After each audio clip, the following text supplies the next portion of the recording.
Man, they make fun of my attire, so now Brandon gonna try to dress me up like I'm some goddamn 3-year-old. So we gonna see what he got for me. So we're going to do a little makeover real quick, okay? So we'll be right back. I don't look good. Damn. It's Gucci, bro. Like, you know how we say It's Gucci. real Gucci. We gotta go on a date, Chef. Crowder done came up. Crowder done came up. All right, let's see what else we got. We got to get your bottoms right now. They messing with the shirt. Ooh. I'll make me a baby tonight. I'll make me another. We had to fight to get a meal, yeah. Wrongfully accused, we had to fight to get appeals. That's why we right to get a deal. He on the team, he gotta eat, you know. Despite the skills, keep it riding for the fam. You gotta light the wheels straight up. But in the past bad, work up in the trash bag. I'll pass a lot to take the test before I pass class. And my family needed bread, I had to come correct. That's why I keep airing it out like I just passed gas. I think LeBron galvanized that team. He's a great leader. And I think that was the problem with that, with the Clippers. You know, they didn't even want to be a part of the restart. They didn't want to come to the bubble. Mm-hmm. And when you see LeBron, everybody outside of Dwight Howard, of course. Goofy ass. But everybody is on the same. Goofy. Everybody's on the same page. It's hard. It's one of his hardest because he's in the bubble. He's not with his family. None of these players are with their family. I can't imagine being away from my family for 3 months. So it's hard in that aspect from a personal standpoint. But from a professional standpoint, it got to be the easiest, you know, this restart. You haven't seen the news on the bubble. They hanging. The bubble is a breeze right now, bro. But bro, it got to be the easiest for LeBron.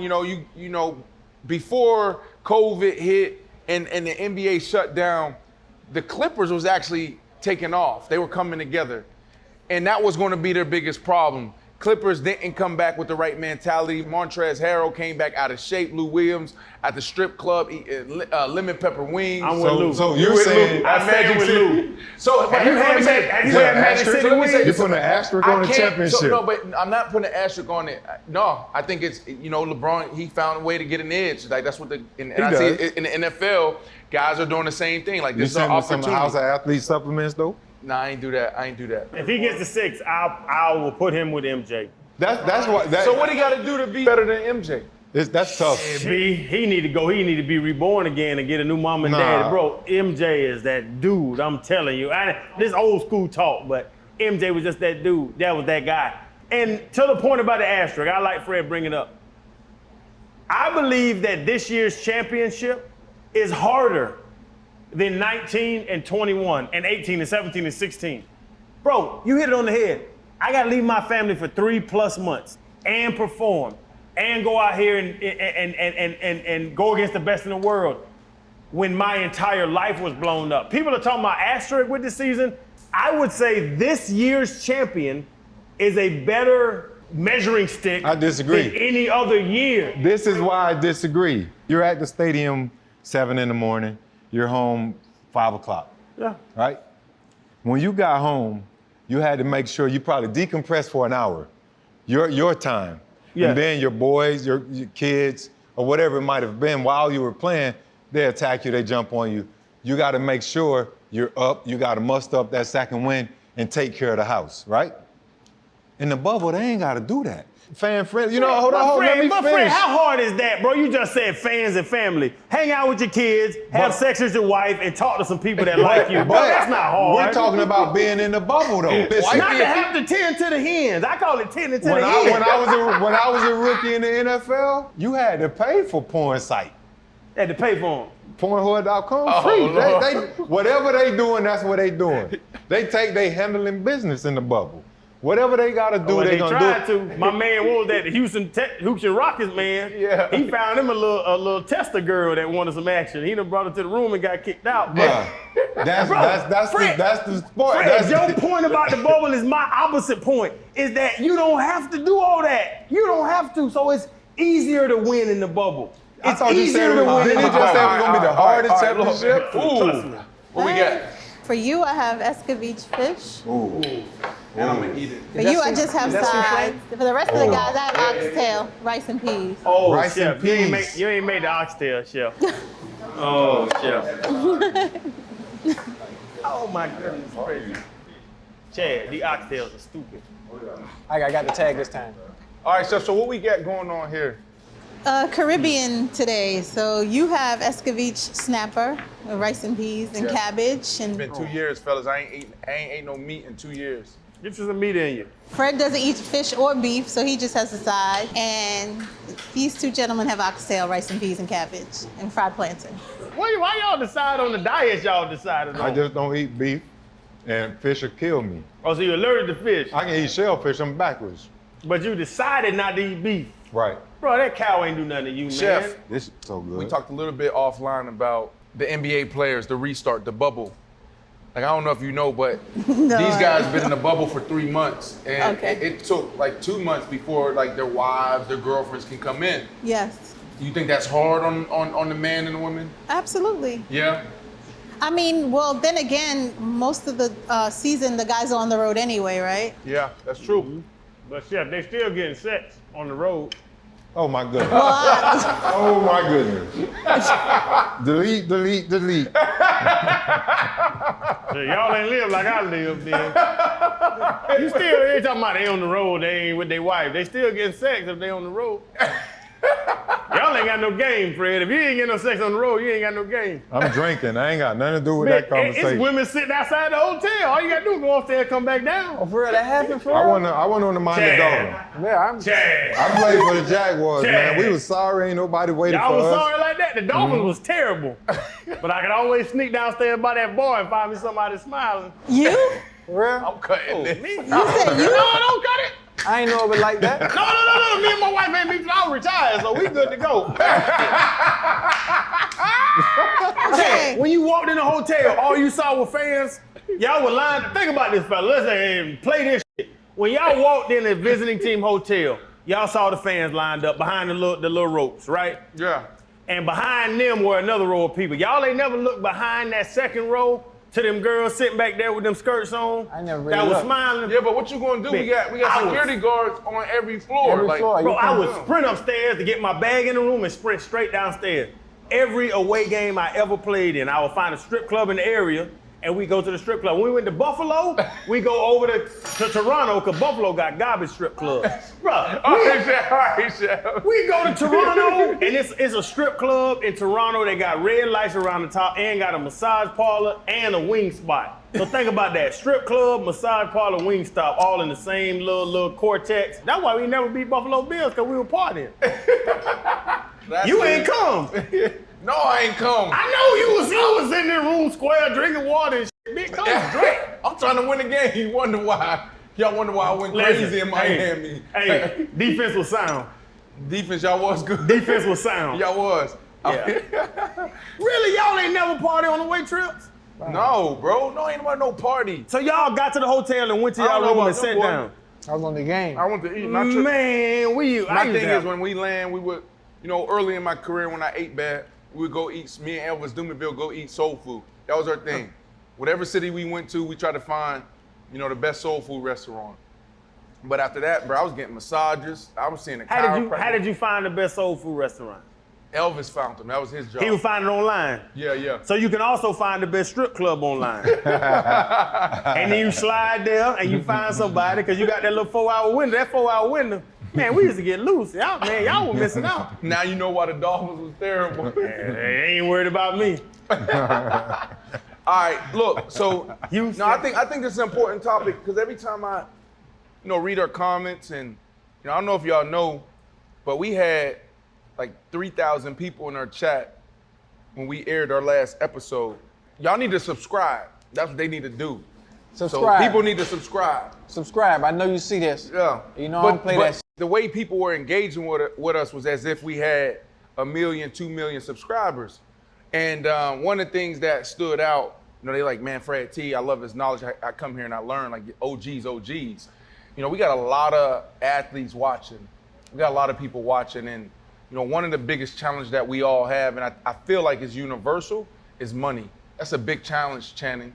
When we make it, it's almost like everybody make it. And when I watch draft night and I'm on ESPN and you see a guy gets the phone call, hello, yeah, this is Coach Shanahan from the Denver Broncos. We're going to select you with the next pick. And then all of a sudden it happens, boom.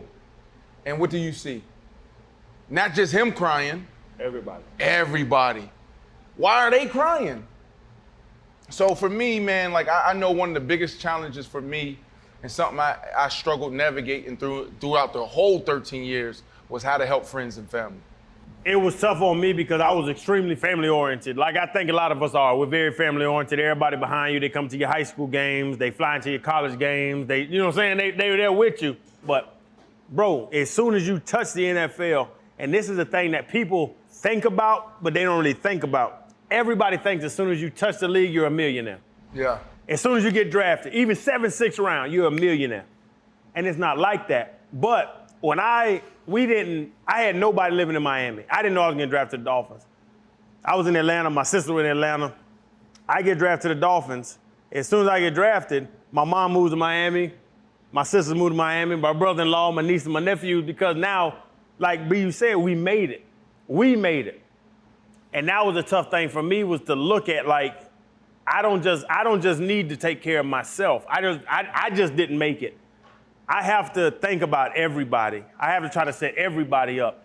And we were talking about it off air where you were like, you wanted everybody to have a business. You wanted everybody to try to kind of feed off you. And I think that's the flaw. As an older man now, I didn't know this as a 20-year-old rookie, but as an older man now, you can't save everyone.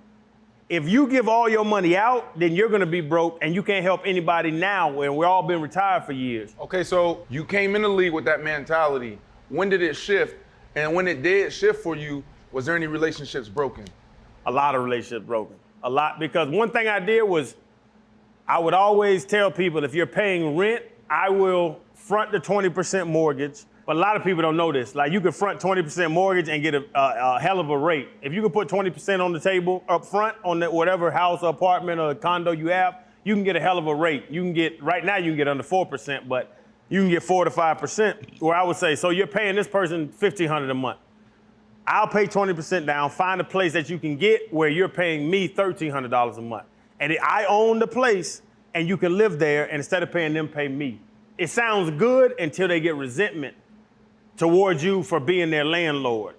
And that's the smart way to do it, but to be able to tell your cousin or your sister or your brother or your mom, I'm your landlord, and whatever way you put it, that's an uncomfortable conversation. So I think for people that new money is what you're talking about, people with new money. Yeah. You have to have uncomfortable conversations with your siblings, with your loved ones, because if we all are happy, we all are broke. And that's how I really feel about this whole conversation about one person having this and everybody else trying to get. If we're all happy, we're all broke. Somebody has to set a standard.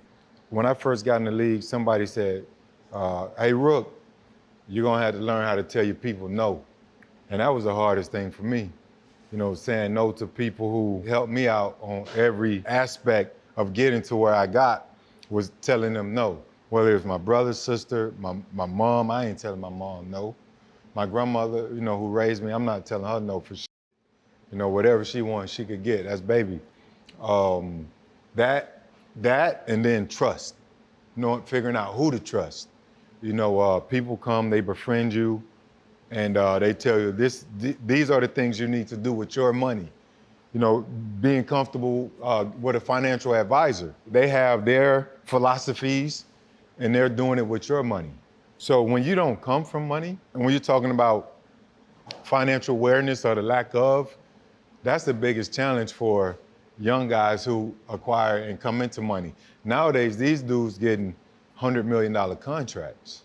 They can make mistakes because inflation hasn't changed. I got drafted in '98, 22 years ago. But these guys have more of an opportunity to make more mistakes. I was fortunate to play 13 years. I got 4 contracts, but I made a lot of mistakes. Yeah. From listening to people, from not saying no when people was trying to tell me What was the biggest mistake you made? say no. What was the biggest mistake you made? The biggest mistake was not taking the time to learn these things. You know, your financial advisor would tell you, you go play ball. You play ball, we're gonna handle everything. I didn't balance my X's and O's. I didn't really put anybody else in position to watch over them. But I got so comfortable with my people, I'm like, we buddy. They good. And I trusted them. And then it went south.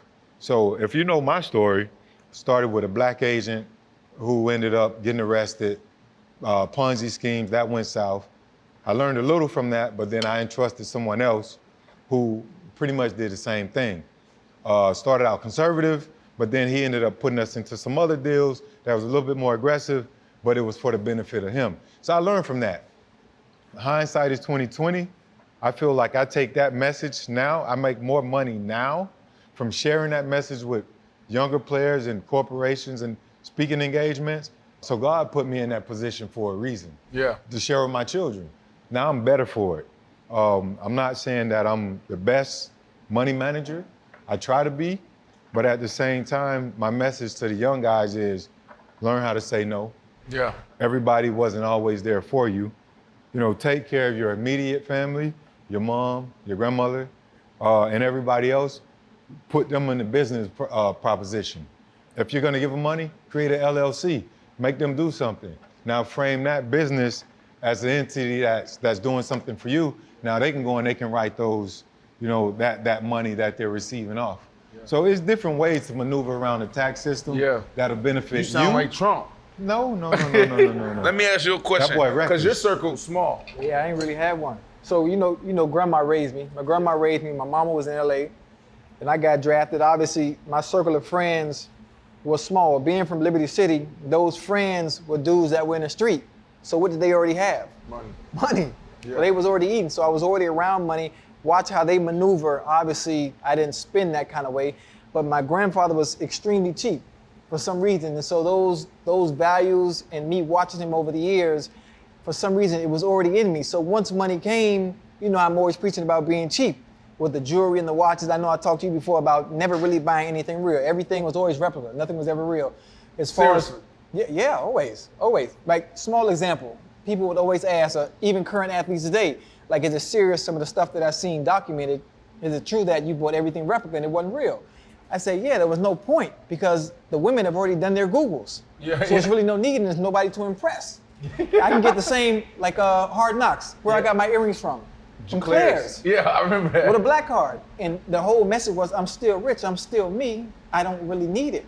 Who am I trying to impress? Yeah. Watches, $50,000, $60,000, $70,000.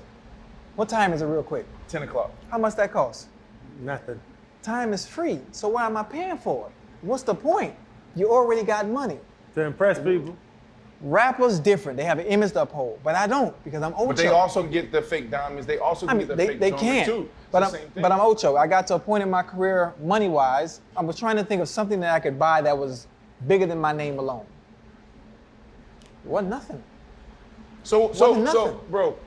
But then you had to think, that mentality of fiscal responsibility was already in me before the money came, though. Yeah. So for me, it was a little easier. And then I didn't have a circle because my circle of friends come from already had money because of what they did. Does that make sense? It makes a lot of sense. But so this whole thing on Instagram, I believe, you posted a text thread with you and your daughter. You gave her $100. Oh, yeah. You gave her $100. Yeah. And she took it and she saved it. Saved it, yeah.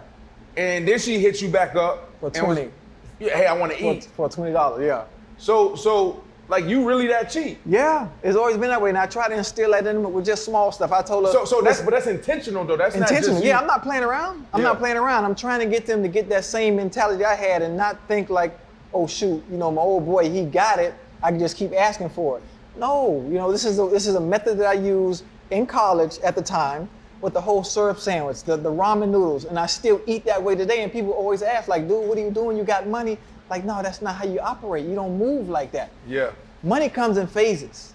When you get a lump sum, my grandma always said, a fool and his money shall soon part ways. Yep. And it always happened. Think about the people you grew up with that had money. Do they have it now? No, I mean, well, my people was in the street, so no. Do they have money now? No, they don't. Fred, wherever you from, the people that had money in the streets or whatever they were doing, do they have money now? Nope. Shannon, people back in Atlanta, do they have money now? I'm 20 years in and I'm still straight. Still living the same lifestyle I lived once I got drafted. Still, if I wanna show off, if I wanna treat myself, I can do it. I can turn up, I can stun, but it's really not me. I gotta ask you though, now, like you saying, bro, now I can see it being easy because when all retire, we look and say, okay, we got 5 million. Yeah, but it's 10 different. million, 15, 20, whatever that next thing is. I had the mentality already going in the league though. But already going in. What about when you were getting $300,000 checks every time you play the game. It went in. I didn't spend my. You didn't look at that, bro, because that was the thing got me, to your point, I bro. didn't even see it, though. I ain't have no money. My people ain't got no money. You know what I'm saying? Like, we ain't grow up like that. But I remember I'm when the glad you said Dolphins, that. my first check was $577,000. Right. And I sat and looked at that check. That was the third round signing bonus Yeah. back then. 577, bruh. And like that hit me. When you got those 300, 400, 500, whatever those $600 million checks, you can still put that right in the bank. That was what I struggled with. Everything was direct deposit anyway. But think about it. Remember the story? First 2 years in the NFL, I stayed at a stadium. At the stadium. I stayed at Paul Brown Stadium. What you mean? My first 2 years in the NFL, I stayed at Paul Brown Stadium. I remember, I never forget, our coach was Dick LeBeau, and my mentality of not wanting to spend money in regards to what I got as a signing bonus, I ain't want to touch nothing. Hold on, so where'd you stay? Where'd you sleep? What you mean? What do you call it? The players' room. Leather couch, game room, water, food, cafeteria. There was no, don't laugh. Bro, B. there ain't no way you stayed in the locker room, bro. Bruh, you. Dog, are y'all tripping? Did you ever bring somebody back to the? I mean, I had nights. I wasn't You even weren't into that. worried about that. We fly in. I was strictly football. I mean, we played in Minnesota. You gotta playing for the look- Dolphins. One time we played in Minnesota. We got back like 1 a.m. We land. I called my wide receiver coach. I was like, "Yo, come to the facility, let's watch film." And we watched film, and then I end up staying at the facility. I had moments like that, but I never stayed days or a year. Days. I used it. You think that's bad? What about EJ? You know how smart EJ is with his money? Think about what he did his entire career. Didn't spend nothing. So my first 2 years in the league, Dick LeBeau was our head coach, and nobody ever bothered me because they understood what I was trying to do. It was my third year when Marvin came in. And Marvin forced me to have some type of responsibility and say, "This, you really can't do this. You can't live like this." And it wasn't until then where I actually had to start spending, paying rent and stuff like that. My only overhead was child support. And I needed that structure in a sense because it wasn't bad. Those I had kids from understood. I liked that structure and it was good for me. That was my only overhead my entire career. That's crazy. As far as family needing and wanting, if you weren't there before, you wouldn't get nothing just coming once I made it. How many people have you met or talked to, and even us, you can kill us, that have ever thought the way you thought? Because Chad, I ain't gonna lie, I've never. Nah. You talk was about cheap. You was cheap. Nah, He you talk, cheap. I'm He say, I ain't was cheap. cheap, bro. I was cheap, but you Nah. talk about frugality, bro. You ain't cheap. I'm gonna go he throw cheap, me. bro. I'm gonna go throw Nah, me he not $1,000 cheaper than at me. diamond. He cheap, bro. Nah. I'm gonna throw me I'm telling you, $1,000 bro. at diamond. Hold up. What kind of car did I drive my entire career? A little smart car. A little Focus Smart or something. car. Yeah. And I still got the same car. I also saw Really? the Phantom though. What am I doing? I like that Phantom. TV man. money. Nothing had to do with football. Nothing. What am I driving right now, B? A minivan. That'd be nice though. No, it ain't. No, it ain't. A lot of people know it ain't. Bro, you Hey, funny. to work out, to go work out. I mean, who driving a minivan? Yeah, I mean, money. That's a tricky situation. I feel like it's universal. For me, man, like I always felt like it wasn't a blessing just for me to make. It was a blessing for my family. You know, because we're trying to break generational curses, and we're trying to break the cycle. And I felt like, okay, don't use me, but use me. You know what I mean? I like that. I made it. We got the bag. Now bring me a business plan, something that makes sense, and I'm gonna invest in that. And I couldn't understand, bro, for 13 years telling people around me. And what I did was, when we was in Miami, it took me 4 years to do that. I drew a circle and I put names in here. Aunt Ronnie, Aunt Ann, this person, brother, sister, boom. I said, okay, if these people come to me with they thing, with everything together, I got them. I'll never say no. And bro, nobody around me right now I can say is good. Huh? And to me, that's the biggest failure in my career. They're not good. They're not good. So the percentage that you invested in, none of them turned out? I never invested. They never came to me with a business plan. The same No? exact No, they thing. never came to me with a business plan. I So had people. they just I mean, wanted a handout. Yeah, no, Yes. but you know, I got like there's people like never asked me for things. Right. I'm begging them. Do Please, something. Do something. please. Right. I'll find a consultant. You don't know, find a consultant. I'll pay for the consultant to teach you how to put together a business plan. But let me help you, because when this game is taken away from me and I'm married and I got kids, that's the first responsibility. And I said it to everybody, mom, dad, brother, sister. I can do it now making $10+ million a year. But when that ain't coming in like that, and I got to make that decision, I'm letting you guys know right now I'm going this way. You know what I mean? To be honest, I'll tell you this, B, because I went through that too. That is too much to ask of a normal person to say, we have $1 million on the plate. How can I help you turn 200,000 into something, 300,000 into something? I had that same approach. Hey, if you're paying rent, let's buy a house and you can pay mortgage. If you're working for somebody, let's find a way to buy a business that you can do the same thing, but we're making the money. If you're making salary, let's make the money, let's make the nest egg, let's build a nest egg. That's harder from our side. It's crazy to say, I'll tell y'all this, as soon as we got our first check, we became the patriarch of all our families. As soon as we got our, and I went 3rd round.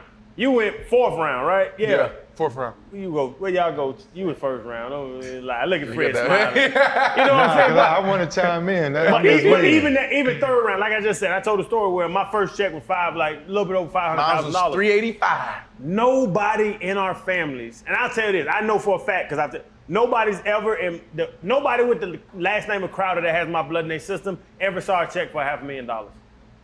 So now we're trying to structure, to your point, B, we're trying to structure a business plan with people that have never seen over 6 figures. So how can you expect them, and this is what I learned, how can you expect them to learn how to spend money when you're just learning how to spend money or learning how to save money? Yeah. And that's why I think the athletes and people that But new you money, learned it though. you learned it, but bro, I didn't learn. By the time you got to the Dolphins, I was like 4 years in, and I just started getting smart. And you be laughing when I got my $6 million. Yeah, that boy used to sit down with me at the cafeteria. He'd be like, bro, I'm about to make $5 million next year. I'm gonna hit my number. I'm gonna go buy me 200 acres in Georgia, and I'm gonna be good for life. This little money I got over here gonna bring me in a couple $100,000. I'm gonna live off of that for the rest of my life. I'm thinking like, I'm doing the math, because I remember talking to Drake Bly. Drake Bly was like, yo, I'm gonna put up 16, 20 million. That's gonna bring me $1 million. And I'm thinking like, okay, why are you not going for the million? You going for 200,000-300,000? Bro, that's great. The conversation, because B, you just signed what, 40 with the Dolphins? 47. 47 with the Dolphins. And I told B, and I just signed the year before, and I was like, bro, they're about to give me $6 million. I'm set for life. Yeah. And I remember B was like, what? But I was like, bro, they give me 6, and this after taxes now. I was like, 6, bro, at 5%, it's gonna make $300,000 a year. If you give me $300,000 a year, January 1st, the rest of my life, I'm set. And I'm showing out, and I'm going to the strip club with 300. And B used to be like, bro, what are you talking about? But that's the thing where you just have to. Because I came from Denver, where Drake Bly, who was signing those big deals, he signed like Fred, like you signed 4 deals. Drake Bly signed a couple, so I'm around those boys, listening to them, Champ Bailey, and them. Their money's bringing in $1 million, $2 million a year. So that was the bar for me. You know what I mean? So I was like, how do I get 3-4 contracts where my money's bringing in $1 million, $2 million, $3 million a year? You know what I mean? So that's why I couldn't understand that he was literally sitting there comfortable, like, yeah, I just need 300,000. I'm like, damn, man, that's how my mortgage right there. I just bought this $4.1 million home, but it cost me $275,000 to maintain this. I need more than 300,000. You have but 2 racks a month to goddamn show out. But one thing quickly, the intelligence of it, where I bought a house that was tore up and remodeled it. You seen my house, y'all seen my house. And I remodeled it, and now I made $500,000 off that house with just what I did to it. Like, just because you have money, you ain't got to spend it. Oh, when you have money, still be strategic. Yeah. Like, hey, bro, you got $6 million, $5 million, whatever it is. Man, why you mortgaging this and mortgaging that? Because I don't want to spend my money. I heard my whole life, spend other people's money. Yeah. So I spend other people's money. If I could go back and do it again, you know, I don't know if you want to put a cap on this money talk or whatever, but this is what I would say. The best investment that we can make as athletes, first generation millionaires, is to invest in a financial advisor that can teach our family money, right? Like, I wish I did that. I tried to get it done the last couple years and it just didn't work out. But if I had, I would invest in one person to sit down with that circle. Okay, these people are in my circle. They don't know nothing about money. Teach them the basics, the fundamentals. That's what I would have did. I think I was fortunate for my financial advisor to be my grandma. That was my financial advisor. very strict, very detailed, very structured in everything she did. I'm talking about everything. And just her continuously harping on me about it over the years is the only reason I'm like that, because nobody that comes from where I'm from is about being fiscally responsible. It's about, I got it, and showing that you have it and stunting. You know, I'm from Miami, I'm from Liberty City. You already know how we operate and how we act. It's about looking like you are up to par. Even if you don't got it, it's about looking like you got it. And I was the complete opposite, and one of the few that came out of my area that didn't care about image. I don't care. I was more concerned with knowing I got it instead of looking like I do. And the satisfaction for me is not being able to buy the Rolex or the big chain, but just knowing I can get it. Yes, my shit ain't real, but if I needed it and wanted to do it, being able to do it, that brings me joy. That's enough. Comfort. For a better word. Yeah, comfort. Were you comfortable when you were a kid? Before you had it? Yeah. But were your family really comfortable? Oh, yeah.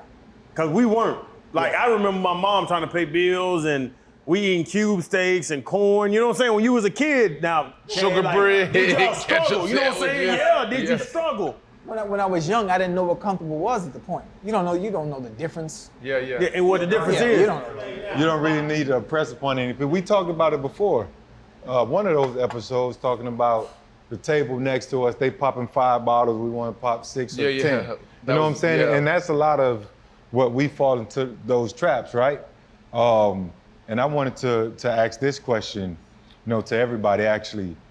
What would you tell a young player, young athlete, that that's what it's about? We got to give back in some capacity. Even if we don't directly do it, we have to make sure that they hear the message, and that's what this platform is for. So I'll start with you, Channing. What message would you give in terms of new money so these guys can avoid some of the pitfalls, recognizing what they should look out for, when they come into new money? First off, get you an attorney and a financial advisor, like B said. My attorney right now, I have him on retainer, and Johnny Williams is his name. That's my attorney, young black dude, and he's awesome. My mom, both my sisters, my brother-in-laws, even my friends can call Johnny, and Johnny will answer all their legal questions and also direct them to where they need to go, and I pay for all that. And I'll do it happily because of the fact that I would rather me pay him an extra $1,000 a month and let my homeboy know, don't do this, before my homeboy just goes off with no direction and spends up $3,000, $4,000, $5,000, $6,000. But that would be the first thing, get a financial advisor and an attorney. But the thing is hard, and Chad, I think you right there with me, stack. Bro, if you got $1 million invested, try to get to 2. If you got 2, try to get to 4. If you got 4, try to get to 6. And y'all know where I'm going. We'll keep adding 12, 24, 48, we can double it. After you retire from football, I'll look in the camera and say this. Young fellas, after you retire from football, your nest egg is all you have other than fame. And fame has no money attached to it. It's fame. Nest egg. The most money you can have sitting somewhere earning money. Not having to pay mortgage, like you said. Not having to pay child support. Not having to pay that. For you to really sit $4-5 million, 10, 50, $20 million somewhere that all it's doing is generating money at least 5%. Bro, that shit is beautiful. I was just about to say, it's a beautiful thing when you look at them numbers and they be like, yeah, we just bought in 1.5, 1 mil. I'm gonna go to Chad next, but what you're saying, what I want to say real quick is, all the young guys, make sure you take out that 40% for Uncle Sam. If you're making $1 million, 400,000 gone. Don't think you got $1 million to spend. Don't go buy $1 million house, right? 400,000 is gone. So make sure you're accounting for that. But Chad, what would you advise them? I mean, I talk to some of the young ones now, ask them what to do, and you mentioned financial advisor. I'm kind of weary about that. Obviously, because some of the situations and the stuff that I heard, you had your problem with your dude. They had their philosophies. Yeah. Right. Other friends of mine that played during our era also had problems with financial advisors. I would tell most of them to talk to someone that they know that has had money and had handled large amounts of money before, and go that route. I no disrespect to anybody that is a financial advisor, but I'd like to talk to those that have handled money of large amounts before and how they were able to operate with it. Give me your money. I know what to do with it. Huh? That's the Not problem. for me and just them. I But know what then, I'm saying. Like, you know what I'm saying? I know how to handle large amounts of money. So Okay. let me. listen. Give me 4 M's and I'll make it do what it there do. you go. You gonna make it 8? Y'all holler at Brandon Marshall. He knows what to do. No, I'm talking to you. Wait, it ain't. You want mine? No, yeah, that's what Nah. I'm saying. Like, I know you got It's some all put M's. up. Nest egg. It's all there. Let me go. That's the Nah. This is what I do. This is how I answer that, Fred. For Before me, you get started, what would you recommend about their 401ks? Selling Because that dope. was an issue for a lot of guys. yeah, They I didn't think want to. They didn't want to put it's- money in a 401k. put everything you can, and now I think it's like guaranteed. But you know, some guys like, oh, I don't want to put all into my 401k. Max it out. Explain to what it is for the people at home that might not know. Yeah, The match. So if I'm getting $10,000, The NFL if my minimum or my max to put in is 10 grand, the Jacksonville Jaguars are gonna put in the 20. Jags gonna put in 20,000, they- and then at one point it was remember that, yeah. 25,000. That's right. That's free money. Yeah, But got you some have a lot of you got guys some that we didn't do wanna it. put that We be in money those in. team meetings. Some guys, well, I ain't trying to I'm put the 20 stressing. in right now. Right. What? Right. Put the 20 in. Think about 10, 20 years from now. So that's what I would say there. Family is going to be a big challenge for everybody. So have a game plan there. You know, sit down with your family before you even play one snap and say, this is the game plan. You know, with your financial advisor. This is how we're going to rock for my career, okay? That's number one. Number two, educate. Educate yourself, educate your family. And it's not just yourself, right? It's not, like you said, it's like, you know, we're learning, we're growing, but the biggest struggle is the people around us. So you got to make sure that they're learning too. Mom, let's sit down with Rich France, my financial advisor. The same lessons that I'm getting, I want you to get, so we're on the same page. Ain't no miscommunication. The last thing I would say to the young guys is mental health. Like, that's critical. Take care of your mental. Your chicken. The chickens. Like, Take care of your chicken Yeah. and you your said mentals. that. Sean, Marshawn. Sean. Take care of your But chickens. no, but no, mental health, like, that's a big thing, man, because, you know, one minute we could be hanging from the rafters after, you know, scoring a game-winning touchdown, making a big play, big hit, separating the receiver from the ball to make the game-winning play, winning the Super Bowl, and the next minute you can be dealing with stress, you can be dealing with anxiety, you can be dealing with depression. That's big. You saw what Dak came out, what he dealt with, but that's a big deal. So those are the three things I would say, Fred. Really, I think those are all important messages. I think when you have guys in prominent positions, guys such as LeBron James, guys in our league, you know, that were the big faces of our league, you know, they should also create funds or opportunities for younger guys who believe and will follow them to say, all right, let's turn this thing to generational status. Yeah. So we can fix the mistakes that people before us made.